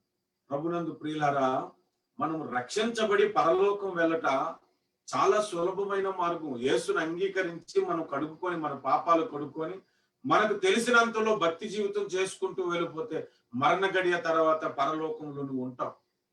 కానీ పరలోకంలో ఉన్నత స్థితికి నువ్వు వెళ్ళాలి అంటే, ఆ ఉన్నత స్థితిని నీవు స్వతంత్రించుకోవాలి అంటే నీ హృదయము మొట్టమొదటిగా శుద్ధి అయి ఉండాలి. తర్వాత నీ హృదయంలో దేవుని వాక్యముతో నింపుకోవాలి, జ్ఞానముతో నింపుకోవాలి. అసలు సింహాసనం దగ్గర కూర్చొని పరిపాలించడానికి అవసరమైన జ్ఞానముతో నీవు నింపబడితేనే ఆయన సింహాసనమును నువ్వు చేరగలుగుతావు. అంత స్థితి నీకు కావాలి అంటే నీ హృదయానికి మొట్టమొదటిగా కావలసింది పరిశుద్ధత. నీ హృదయమును శుద్ధి చేసుకోవాలి. నీ హృదయము శుద్ధి చేసుకుంటే ఆయన పర్వతం మీద ఉంటావు. ఆయన పరిశుద్ధ సన్నిధిలో నీవు నిలవగలుగుతావు. కనుక 3వదిగా మనం నేర్చుకుంటుంది ఏంటో తెలుసా? నీ హృదయము శుద్ధి చేసుకుంటే ఆయన పర్వతం మీద నువ్వు నిలవగలుగుతావు. పాయింట్ 1 రక్షణానందం ఉంటుంది. పాయింట్ 2 దేవుణ్ణి చూడగలిగిన భాగ్యము నీకు దొరుకుతుంది. పాయింట్ 3 ఆయన పరిశుద్ధ పర్వతం మీద నీవు నిలవబడగలుగుతావు. ఇంత గొప్ప ఆశీర్వాదాలు దేవుడు హృదయమును శుద్ధి చేసుకుంటలో అనుగ్రహిస్తున్నాడు. మనం దేవునికి స్తోత్రం. హల్లెలూయా, హల్లెలూయా. మీకు ఒక సంగతిని మీకు జ్ఞాపకం చేస్తాను. ఒక వ్యక్తి బైబిల్లో ఏమనుకున్నాడంటే, నేను హృదయమును శుద్ధి చేసుకున్నట వేస్ట్ అనుకున్నాను, వ్యర్థం అనుకున్నాను. నేను హృదయాన్ని శుద్ధి చేసుకోవటం వేస్ట్. ప్రభువా నీ రక్తంతో నా హృదయాన్ని కడుగు అని చెప్పి నేను పరిశుద్ధంగా జీవించడానికి ప్రయత్నించడం వేస్ట్. నా హృదయం శుద్ధి చేసుకోవడం వేస్ట్ అయిపోయిందని అనుకున్నాడు తన హృదయంలో. అలాంటి ఒక వ్యక్తిని మీకు ఇప్పుడు పరిచయం చేస్తాను. 73వ కీర్తన చూడండి. 73వ కీర్తన 13వ వచనం. అతడు ఏమంటున్నాడంటే, నా హృదయమును నేను శుద్ధి చేసుకొని ఉండుట వ్యర్థమే, నా చేతులు కడుగుకొని నిర్మలుడనై ఉండుట వ్యర్థమే. ఏమంటున్నాడు చూడండి. నా హృదయం శుద్ధి చేసుకోవడం వేస్ట్ అంటున్నాడు. ఎందుకు ఆ పరిస్థితి వచ్చింది ఆయనకి? ఎందుకు ఆ పరిస్థితి కలిగింది ఆయనకి? దేని కొరకు అనంటే అతడు చేసిన పొరపాటు ఏంటో మీకు చూపెడతాను చూడండి. 3వ వచనం చదువుదాం. 73వ కీర్తన 3వ వచనంలో, భక్తిహీనుల క్షేమము నాకు అంటబడినప్పుడు గర్వించు వారిని బట్టి నేను మత్సరపడి తిని, మరణమందు వారికి యాతనలు లేవు, వారు పుష్టిగా ఉన్నారు, ఇతరులకు కలుగు ఇబ్బందులు వారికి కలుగవు, ఇతరులకు పుట్టినట్లు వారికి తెగులు పుట్టదు, కావున గర్వము కంఠాహారము వలె వారిని చుట్టుకొనిచున్నది, వస్త్రము వలె వాళ్ళు బలత్కారము ధరించుకుందరు, కొవ్వు చేత వారి కన్ను మెరకలై ఉన్నవి. ఇలా మీరు చదువుకుంటూ వస్తే భక్తిహీనుల క్షేమము కనబడిందంట. భక్తిహీనుడు అంటే ప్రార్థన జీవితం లేదు, సరిగ్గా దేవుని సన్నిధికి వచ్చే లేదు, చీటికి మాటికి అబద్ధాలు ఆడతాడు, ఒకవేళ దేవుని సన్నిధికి వచ్చిన డబ్బు మీద కాన్సన్ట్రేషన్, దేవుని సన్నిధికి వచ్చిన ఏదేదో కాన్సన్ట్రేషన్ ఉంటది, కానీ భక్తి జీవితం మీద ఎటువంటి ఆలోచనలు ఉండదు. చర్చికి ఎందుకు వస్తున్నాడంటే 10 మందిని పలకరించడానికి వస్తారు కొంతమంది. చర్చికి ఎందుకు వస్తాడంటే మా ఫ్రెండ్ ఉన్నాడని వస్తారు కొంతమంది. చర్చికి ఎందుకు వస్తాడంటే బోల్డ్ కారణాలు ఉంటాయి, కానీ దేవునితో సహవాసం కొరకు, దేవుని వాక్యాన్ని నేర్చుకుంటే కొరకు వస్తున్నాడు అనేవాళ్ళు కొంతమంది ఉంటారు. కానీ కొంతమంది దేవుని సన్నిధికి ఎందుకు వస్తున్నారో తెలియదు. వాళ్ళు భక్తిహీనులని చెప్పాలి అట్లాంటి వారు. ఎప్పుడైనా క్రికెట్ జరిగింది అనుకోండి, ఆ క్రికెట్ ను బట్టి మందిరం మానేస్తారు. ఎప్పుడైనా నచ్చిన మూవీ వచ్చిందనుకో దాన్ని బట్టి మందిరం మానేస్తారు. ఎవడైనా షాపింగ్ పిలిస్తే షాపింగ్ వెళ్ళడానికి మందిరం మానేస్తారు. ఇట్లాంటి వాళ్ళందరూ భక్తిహీనుల క్యారెక్టర్లే. ఇలాంటి భక్తిహీనులు క్షేమముగా ఉంటారంట. ఎంత క్షేమంగా ఉంటారంటే వాళ్ళకి అప్పుల బాధలు ఉండవు, రోగాల బాధలు ఉండవు, వాళ్ళ కుటుంబ సమస్యలు ఉండవు. వాళ్ళకి ఎప్పటికప్పుడు ఆ దర్జాగా బ్రతికేస్తుంటుంటారు. అలాంటి బ్రతుకులు బ్రతుకుతున్న వారిని ఈ వ్యక్తి చూశారు. అది చేసిన పొరపాటు. చూసినప్పుడు అనుకున్నాడు, ఆ గర్విష్ఠులను చూసినప్పుడు అనుకున్నాడు, వాళ్ళకి ఎందుకు ఇంత క్షేమంగా ఉన్నారు, ఇంత భక్తి జీవితం చేస్తున్నారు, నాకెందుకు భక్తి జీవితం లేదు అని ఇతడు తన హృదయంలో అనుకోవటం మొదలు పెట్టాడంట. అలా అనుకొని అనుకొని అనుకొని ఈ విషయాలన్నీ దేవుడిని అడుగుదాం, ఈ విషయాలన్నీ దేవుని సన్నిధిలో ప్రార్థన చేద్దామని అదే 73వ కీర్తన మీరు చూస్తే 16వ వచనంలో, అయినను దీనిని తెలుసుకొనవలనని ఆలోచించినప్పుడు నేను దేవుని పరిశుద్ధ స్థలములోనికి పోయి వారి అంతమును గూర్చి ధ్యానించు వరకు ఆ సంగతి నాకు ఆయాసకరముగా ఉండేది. అంటే దేవుని సన్నిధికి వెళ్ళాడు. ప్రభువా, వాళ్ళు ఎందుకు క్షేమంగా ఉన్నారు, నేనెందుకు క్షేమంగా లేదు, వాళ్ళు ఎందుకు ఆరోగ్యంగా ఉన్నారు, నేనెందుకు ఆరోగ్యంగా లేను, వాళ్ళ దగ్గర ధన సమృద్ధి ఉంది, నాకెందుకు సమృద్ధి లేదు, నేను ఏదైనా కోరుకుంటే కొన్నిసార్లు జరుగుతే కొన్నిసార్లు జరగవు, వాళ్ళు ఏది కోరుకున్నా జరుగుతుంది, ఏంటి ప్రభువా అని దేవుని సన్నిధిలో మోకరించి ప్రార్థించినప్పుడు, వారి అంతమును గురించి ధ్యానించినప్పుడు ఆ సంగతి నాకు ఆయాసకరముగా ఉండెను అంట. వారి గురించి ఆలోచించేటప్పుడు అనుకున్నాడంట, నిశ్చయముగా వారు కాలు జారు చోటనే ఉన్నారు, నిశ్చయముగా వారు నరకపాత్రులు, నిశ్చయముగా పాతాళం వారిని మృంగేస్తుంది అని చెబుతున్నాడు. 23వ వచనం మీరు చూస్తే, అయినను నేను ఎల్లప్పుడూ నీ యొద్దనున్నాను, నా కుడి చెయ్యి నీవు పట్టుకొని ఉన్నావు, నీ ఆలోచనల చేత నన్ను నడిపించదువు, తర్వాత మహిమలో నీవు నన్ను చేర్చుకుందువు, ఆకాశమందు నీవు తప్ప నాకెవరున్నారు, నీవు నాకుండగా లోకంలోనిది ఏది నాకు అక్కరలేదు. ఈ 23, 24, 25 వచనాలు మీరు ఆలోచిస్తే 24లో అంటాడు, నీ ఆలోచనల చేత నడిపించదు అన్నాడు. అంటే ఈయనకి కలుగుతున్న శ్రమలు, ఈయనకు కలుగుతున్న ఇబ్బందులు అన్ని కూడా దేవుడు తన ఆలోచనల చేత నడిపిస్తున్నాడు. వీడికి శ్రమ వస్తే సక్రమంగా నడుచుకుంటాడు, ఈ వ్యక్తికి ఈ శోధన వస్తే సక్రమముగా నడుచుకుంటాడు అని దేవుడు ఉద్దేశించి ఆ శ్రమలు అతనికి తీసుకుని వచ్చాడంట. అందుకే అంటున్నాడు, నీ ఆలోచనల చేత నన్ను నడిపించదవు అని అన్నాడు. చెబుతూ 25లో అంటాడు, ఆకాశమందు నీవు తప్ప నాకెవరున్నారు, నీవు నాకుండగా లోకములోని ఏది నాకు అక్కర్లేదు అన్నాడు. ఈ మాట ఎప్పుడన్నాడు? నీవు నాకుండగా లోకంలో నాకు ఏది అక్కర్లేదని అంతకు ముందు అనలేకపోయాడు. ఎప్పుడు అనలేకపోయాడు? దేవుని సన్నిధికి వచ్చి ధ్యానించటానికి ముందు అనలేకపోయాడు. ఎప్పుడు అనలేకపోయాడు అంటే భక్తిహీనుల క్షేమము ఆయన కనబడినప్పుడు అప్పుడు అనలేకపోయాడు. వాళ్ళు క్షేమంగా ఉంటున్నారు, నేను క్షేమంగా ఉండలేకపోతాను, నాకు అది లేదు ఇది లేదు అది లేదు అని అనుకునేవాడు అప్పుడు. కానీ వారికి జరగబోయే అంతం ఏంటో చూశాడు, ఇతనికి రాబోయే మహిమ ఏంటో దేవుని సన్నిధిలో తెలుసుకున్నాడు. తెలుసుకున్న తర్వాత అంటున్నాడు, నీవు నాకుండగా ఈ లోకంలోనిది ఏది నాకు అక్కరలేదు. ఆ స్థితి ఎవరికైతే ఉంటుందో వాడండి భక్తుడు.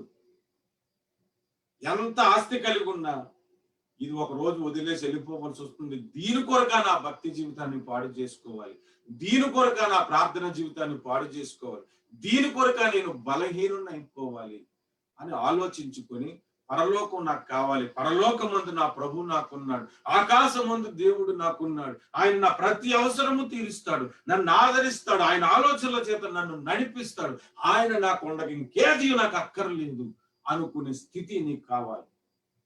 అప్పుడు అనిపించింది ఆయనకి, హృదయము శుద్ధి చేసుకుంటే ఎంత ఆశీర్వాదం. ఇప్పుడు మీరు చదవండి 73వ అధ్యాయం 1వ వచనం మీరు చదవండి.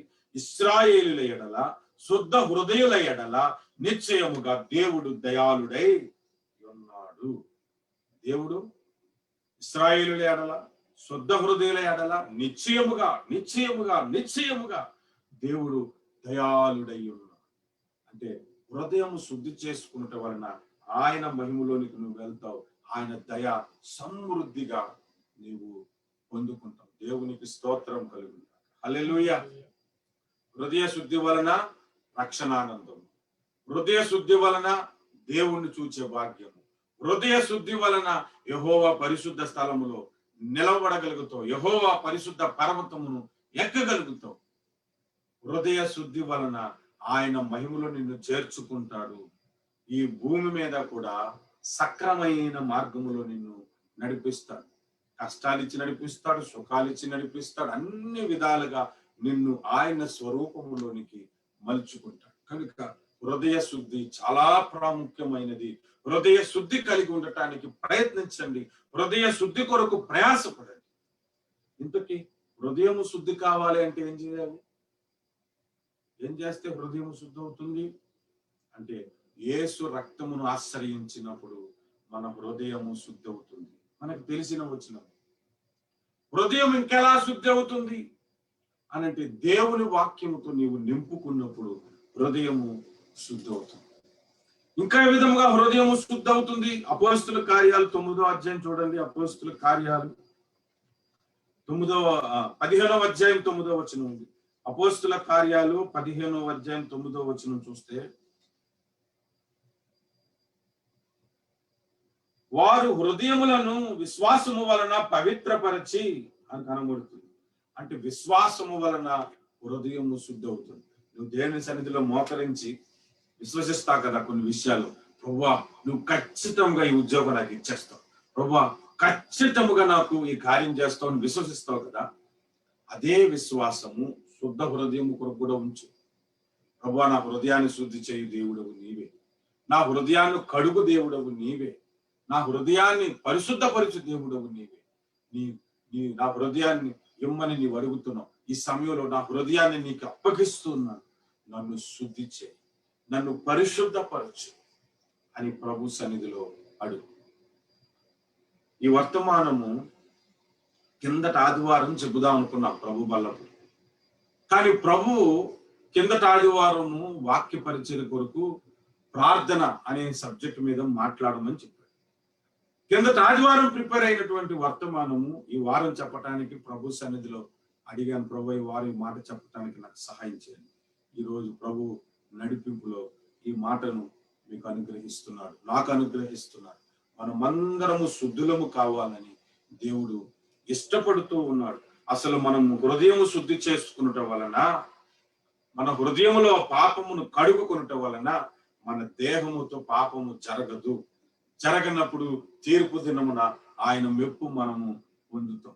మనము పాపము చేయకుండా ఉండాలంటే మన హృదయాన్ని కడుక్కోవాలి. అలా కడుక్కునేటప్పుడు దేవుని చిత్తమును కూడా మనము నెరవేర్చగలుగుతామంట. అంటే హృదయములో పరిశుద్ధత మనకి ఉన్నప్పుడు.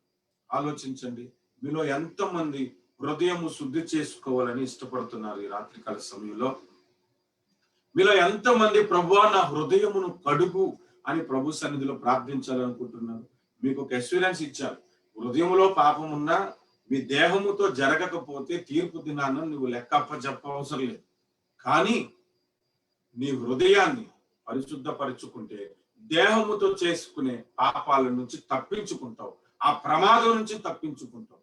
నీ హృదయాన్ని కడుక్కోకుండా నువ్వు దేహంతో పాపము చేయకుండా ఉన్నంత కాలము, యుఎస్ఏ నుంచి ఒక బ్రదర్ వాక్యం చెప్పినట్లుగా, నువ్వు రెడ్ జోన్ లోనే ఉన్నట్లు లెక్క, నువ్వు రెడ్ జోన్ లోనే ఉన్నట్లు లెక్క. కనుక చాలా శ్రద్ధగా ఆలోచించి మీ హృదయాన్ని శుద్ధి చేసుకోవటానికి ఇష్టపడండి.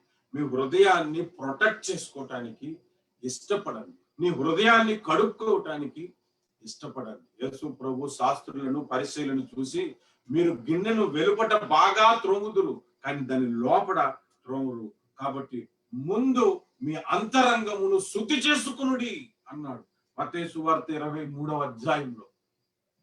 ముందు మీ హృదయమును శుద్ధి చేసుకున్నాడు. ఆ మాట చదువుకొని మన ప్రసంగం ముగించుకుందాం. మత్తయి సువార్త 23వ అధ్యాయము, మత్తయి సువార్త 23వ అధ్యాయము 25వ వచనం. అయ్యో వేషధారులైన శాస్త్రులారా, పరిసయ్యులారా, మీరు గిన్నెయు పల్లెమును వెలుపట శుద్ధి చేయుదురు గాని అవి లోపల దోపుతోను అచిదేంద్రియత్వముతోను నిండి ఉన్నవి. గుడ్డి పరిసయుడా, గిన్నెయు పల్లెమును వెలుపట శుద్ధి చేయనట్లు ముందు వాటి లోపడ శుద్ధి చేయుము.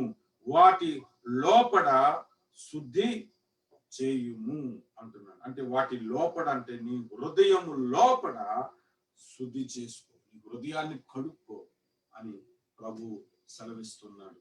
కనుక మీరు ఉన్న స్థలములలోనే మీకు అనుకూలంగానే మీ ఫోన్ పెట్టుకొని అనుకూలంగానే ఉన్న స్థలంలోనే మోకరించగలిగితే మోకరించండి. మోకరించలేకపోయినా పర్వాలేదు, ప్రార్థనలో ఏకీభవించగలిగితే మీ స్వరం నాకు వినబడకపోయినా నా స్వరం మీకైతే వినబడుతుంది కాబట్టి మీరు ఏకీభవించి ప్రభువుని అడుగుతాం, ప్రభు సన్నిధిలో ఒప్పుకుందాం, ప్రభువుని వేడుకుందాం. నా హృదయం శుద్ధిగానే ఉంది బ్రదర్ అని ఎవరైనా మీరు అనుకుంటే మీకంటే అద్భుతమైన అబద్ధికుడు ఇంకొకడు లేడని స్టేట్మెంట్ చేస్తాను మీ గురించి. మన హృదయాలను కడుక్కుందాం, శుద్ధి చేసుకుందాం, పరిశుద్ధపరచుకుందాం. ప్రభువా నీ రక్తముతో కడుగు, నీ పరిశుద్ధ రక్తముతో కడగండి.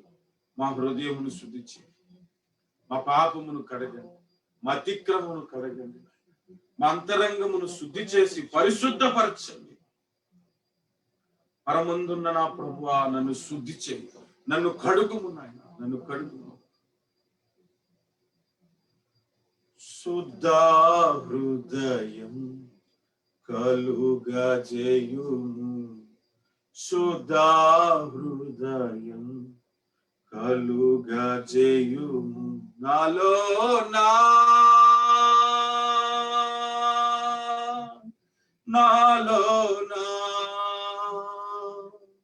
శుద్ధ హృదయం కలుగజేయుము.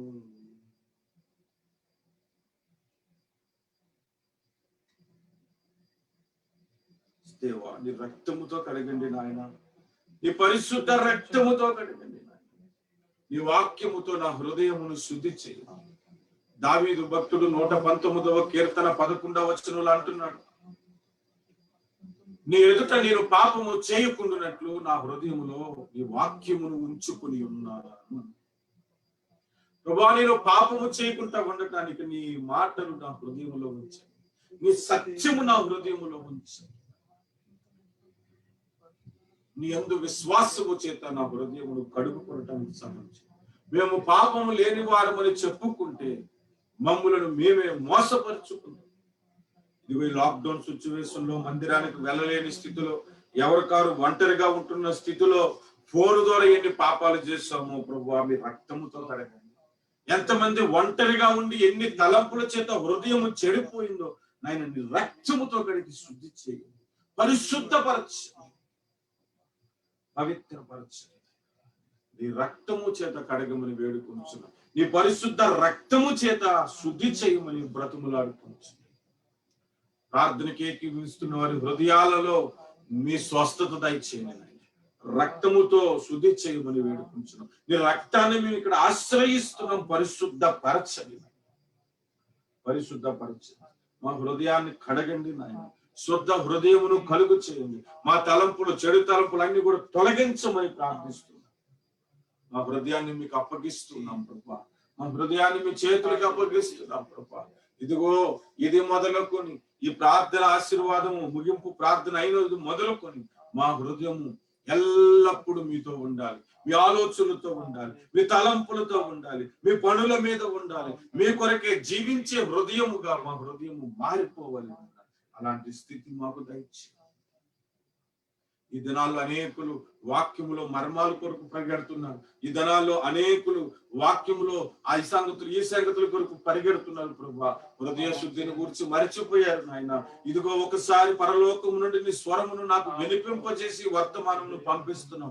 అనేకులకి వర్తమానం వెళ్ళటానికి సహాయం చేయండి. అనేకులు వర్తమానం ద్వారా వారి హృదయాలను కడుగుకోవడానికి సహాయం చేయండి. నీ ఎదుట ధైర్యముగా నిలవబడగలిగిన శక్తి సామర్థ్యములతో నింపండి. నీ కనికరము చేత, నీ కృప చేత, నీ బలము చేత, నీ రక్తము చేత కడగమని వేడుకొనుచున్నాను. ఓ దేవానికి స్తోత్రం. మా అంతరంగాలని శుద్ధి చేయండి ప్రభు. నీ పరిశుద్ధ రక్తముతో కడగండి నాయన. నీ పరిశుద్ధ రక్తము చేత శుద్ధి చేయమని వేడుకొనుచున్నాం. ఈ లోకం ముందు అనేకమైన వింటున్నాం, అనేకమైన చూస్తున్నాం. వాటి వలన మా హృదయం మాలిన్యముతో నిండిపోకుండా నాయన మీ వాక్యముతో నింపబడినట్లుగా సహాయం చేయండి. మీ రక్తముతో కడగమని వేడుకొనుచున్నాం. శుద్ధి చేయండి, మమ్మల్ని శుద్ధులుగా చేయండి, పరిశుద్ధులుగా చేయండి. ఎన్నటెన్నటికి పరిశుద్ధతయే నీకు అనుకూలమని ఈ లేఖనము సెలవిస్తుంది కనుక ప్రభువా నన్ను శుద్ధి చేయండి. ప్రభువా మీరు దోషములను కనిపెట్టి చూసిన ఎడల ఎవరు నీ ఎదుట నిలవబడగలరని 130వ కీర్తన 3వ వచనంలో మీరు మాట్లాడుతున్నారు. నిజముగా మా దోషములను మీరు కనిపెట్టలేదు నాయన. అయినా మీ సన్నిధికి వచ్చి ఒప్పుకుంటున్నాం ప్రభువా. మా పాపములు కడగండి, మా అతిక్రమములు కడగండి, శుద్ధి చేయండి, మా హృదయములు శుద్ధి చేయండి. ఎవరైతే హృదయ శుద్ధి కొరకు ప్రార్థిస్తున్నారో ఈ సమయంలో, ఎవరైతే హృదయ శుద్ధి కొరకు వేడుకొనుచున్నారో వారికి శరీర స్వస్థత కూడా కలుగును గాక. వారి ఆర్థిక అవసరతలు కూడా తీర్చబడును గాక. వారి కుటుంబంలో నెమ్మది సమృద్ధి కలుగును గాక. సహాయం చేయండి, కనికరించండి, నీ కృపతో వర్ధిల్ల చేయమని యేసు పరిశుద్ధ నామములో, యేసు శక్తి కలిగిన నామములో, యేసు మహోన్నతమైన నామములో ప్రార్థిస్తున్నాను తండ్రి. ఆమేన్. Praise the Lord. దేవునికి మహిమ కలుగును గాక. వర్తమానం విన్నటువంటి వారిలో మీలో ఎవరైనా ప్రేరేపించబడితే ఇంకొకరు ప్రార్థన చేయటానికి సిద్ధపడండి. హృదయ శుద్ధి కొరకు, మన సహోదరుల యొక్క హృదయ శుద్ధి కొరకు మీరు ప్రార్థించటం వలన వారు దీవించబడతారు, మీరు కూడా దీవించబడతారు. కనుక ప్రేరేపించబడిన వారు. స్తోత్రం దేవా నా తండ్రి, సర్వశక్తిమంతుడా, మహోన్నతుడా, మహాగణుడా, ప్రభా యేసయ్య, ప్రభా నీ పాదాల చెంతకు వస్తున్నాం ప్రభా. నువ్వు మాతో మాట్లాడిన రీతిని బట్టి మీకు వందనాలు ప్రభా. నిజమే ప్రభా నా తండ్రి, అనేకమైన రీతులుగా తండ్రి ప్రభా మేము ఉంటుండగా ప్రభా మా తలంపుల్లోను మా తండ్రి ప్రభా మా అపరాధములు క్షమించి ప్రభా